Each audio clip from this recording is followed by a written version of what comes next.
It was a rainy afternoon when I first saw her. I had gone to the local library to escape the storm, lost in my own world, trying to focus on my studies. That's when I noticed her. She was sitting by the window, a book open in front of her, but her attention seemed to wander more than the pages of the book she was reading. Her face was pale, almost ethereal, but her eyes, those eyes were full of stories. She smiled at me, a quiet, serene smile, as though she had known me for years. Her name was Mia. She had a soft voice and a gentle presence that made the space around her feel warm, even on the coldest of days. I found myself coming to the library more often just to catch a glimpse of her. The more I saw her, the more I was drawn to her. There was something about her that made my heart ache and beat faster all at once. Something fragile, yet unbreakable. But I had no idea then that she was fighting a battle that no one could see. As time went on, I grew closer to Mia. We would chat about books, music, and dreams.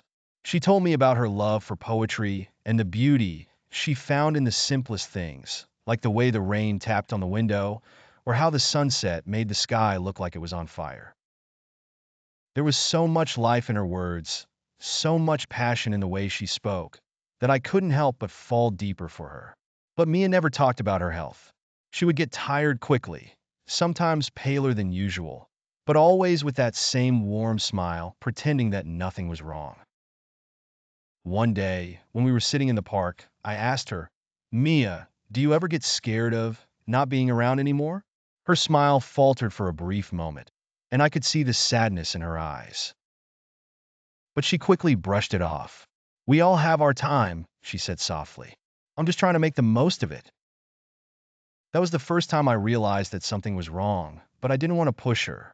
I respected her silence, even though my heart was beginning to break. A few weeks later, Mia didn't show up at the library. I waited, hoping she would come, but as the days turned into weeks, I grew more and more worried. I finally called her, but it was her mother who answered. "Mia, Mia is very sick," her mother told me. "She's in the hospital, and it's not looking good."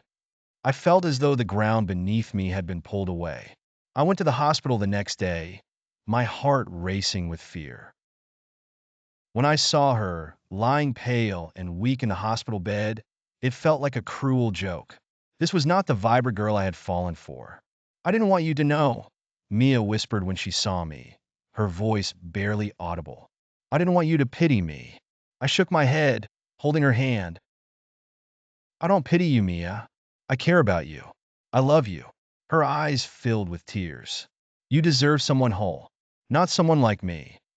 I didn't care. In that moment, all that mattered was that I loved her, and I would be there for her no matter what. But Mia's condition worsened quickly. The doctors told us there was nothing more they could do. She had a terminal illness, something that couldn't be cured, only managed. The weeks that followed were a blur.